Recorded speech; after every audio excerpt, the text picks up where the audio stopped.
As a consequence of the big push for green energy, wind farms were rising around the nation, including near my home in northern Michigan. We've done coal and nuclear for years. We've been trying to get in more into the renewable side. These are the largest in Michigan. I think it's 482 foot total. How many yards of concrete? There's 800 yards of concrete in the base, right around 140 tons of re-steel. What are those blades made out of? That's all fiberglass and balsam. They're about 36,000 pounds apiece. This tower will weigh 800,000 pounds when we're done.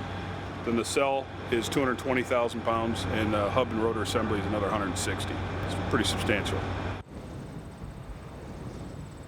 They were impressive machines. But is it possible for machines made by industrial civilization to save us from industrial civilization?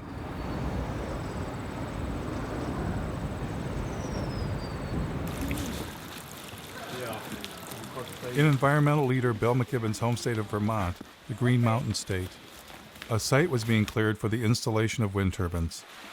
A group of citizens was concerned about how the construction might affect the mountains they love. I joined them for a tour.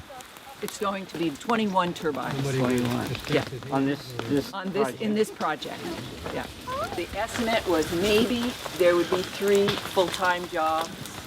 If the goal is to try to make Vermont the leader in climate change, I appreciate looking to the sky in the hopes that we can do that. But more importantly, I'm personally looking at the ground thinking this is not the kind of legacy I'd want to leave to my kids. When I was a kid, we'd go hiking in these woods. We would be able to drink from the waters down the hill here, and now you have to question that. And how long are these towers supposed to last? 20-something years. 20. I know. It's just. Oh, wait a minute. You're It's a kidding me. nanosecond. 20 years. Oh, it's a nanosecond in the time of energy. Does anybody consider that this is mountaintop removal for wind instead of coal? Yeah, and we've even had people say if you can do mountaintop removal in Kentucky and West Virginia for coal, then it's about time that the rest of the country shared in the mountaintop removal too. Hello. I think they're going to tell us to move in. The thing is you've got to have a fossil fuel power plant backing it up and idling 100% of the time. Because if you cycle up or cycle down as the demand on the wind comes through, then you actually generate a bigger carbon footprint than if you just ran it straight. Do you ever go to things where they just go, well, that's not true, it doesn't matter, we're going to have the smart grid? Doesn't make any difference. You still got to have it idling, because let's just say the wind stopped right now. Just stopped for an hour. You've got to have that power. What do you do? I'm a environmental health and safety consultant. I usually work with businesses to help them do things, but I would never work with scum like this. You didn't get me on camera doing this, did you? Not being judgmental or trying to play God, but we've got to deal with population growth and sustainable resources.